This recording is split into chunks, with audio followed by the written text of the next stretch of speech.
What is going on, everyone? Welcome back to the channel. Now let me tell you about the craziest sister I've ever heard of. My family is pressuring me to give my sister, who is 23, my 28 and also female wedding venue because she needs it more and is pregnant. Part 1. My fiance and I have been together for 8 years and engaged for 3.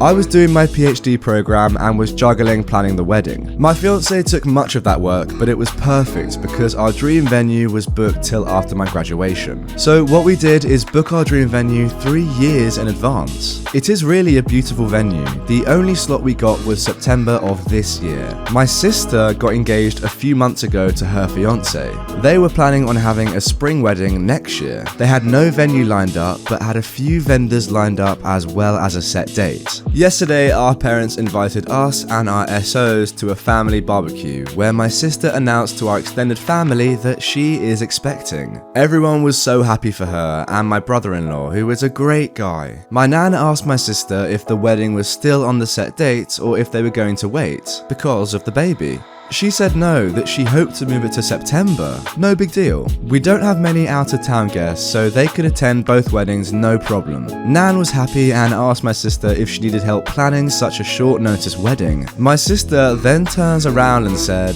"That's what I wanted to talk to you about. I was really hoping we could take your venue. I really cannot stress myself too much with planning a wedding while going to maternity classes. And I think it is so beautiful. It would really mean a lot to me." It went silent, but everyone was looking at me expecting me to say, "Yes, of course, everything for my little sister." My brother-in-law, remember her fiance, looked very uncomfortable and told her that they had talked about this and that it was not okay to put me on the spot. But my sister just said, "Don't be like that. My sister wants to do what's best for me, so it's no big deal, right?" I just said, "Well, it kind of is. I don't know. I have my heart really set on the venue." Cue the crying. She stormed off. Nan told me that I was being selfish because she needed the venue more than I did. Well, to me it sounds like you don't just have an entitled sister, you have an entitled Nan as well. I tried to defend myself and my mother said, "You waited 3 years. Would it have killed you to wait a few more months? When has your sister ever asked you for something? Oh my god, her entire family seems entitled." A few comments later, my fiance got really mad and we left. Yeah, I'm not surprised. How is everyone in their family expecting her to cancel her wedding for her sister? That doesn't make any sense. My sister called me crying and said that it was unfair that I always get what I want and that I could have done this one thing for her. Dad said it is just a venue and what matters is the person who you are marrying. He is kind of right, but we have been planning this for so long. My fiance is furious with my family and doesn't even want my sister to come. Now, my family is threatening not to come because I am being selfish and my sister needs it more than me because having a baby is too stressful. Well, that is an interesting start. Let's move into part 2.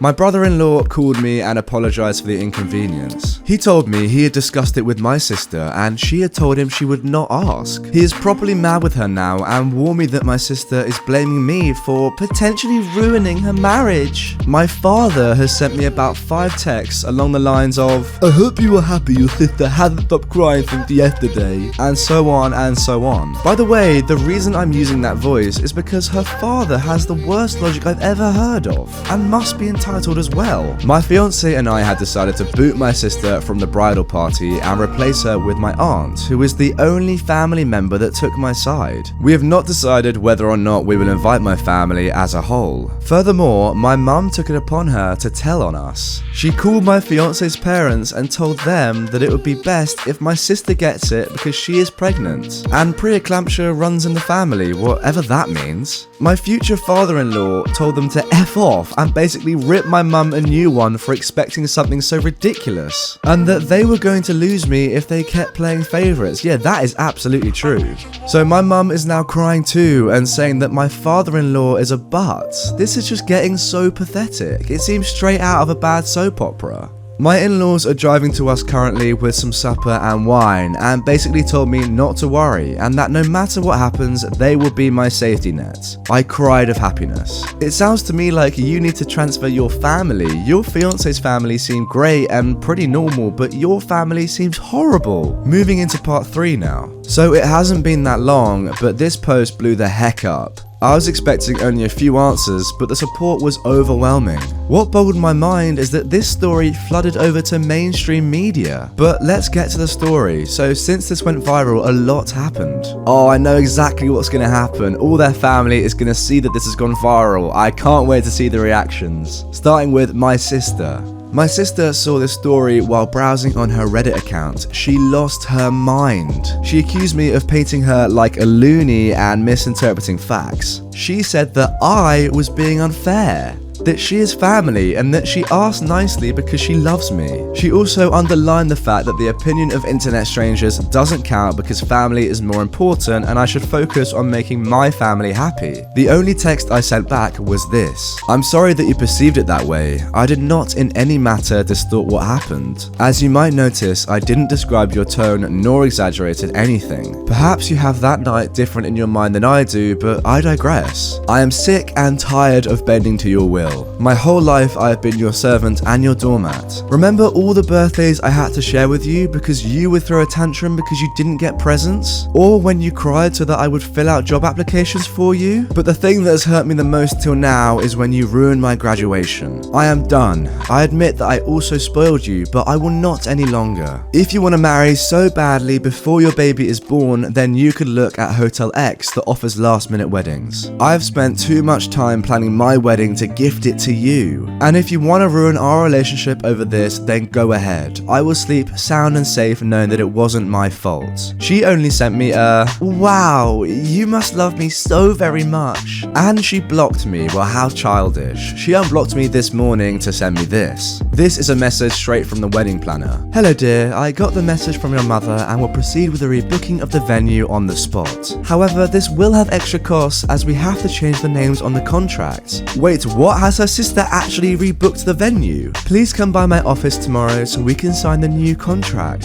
My sister said, "That's great, I'll be there at 9. Now, my parents, they haven't actually written to me since the thing with my father-in-law. My older brother contacted me and wanted to know what happened because he got a weird story from mum and dad. Mum had told me that I had offered previous to the barbecue to give up the venue to my sister and that I humiliated her. I told him what really happened and he had no problem believing me. We talked a lot about our parents' behaviour and he confessed that him moving was partly due to our parents being, and I quote, idiot heads to us. He told me that mum had gotten wind from this post and was mad at me for betraying my family. I haven't written to my parents what so many of you advise me to do because I have to come to terms with the fact that they love my sister more than me, if they love me at all." The wedding.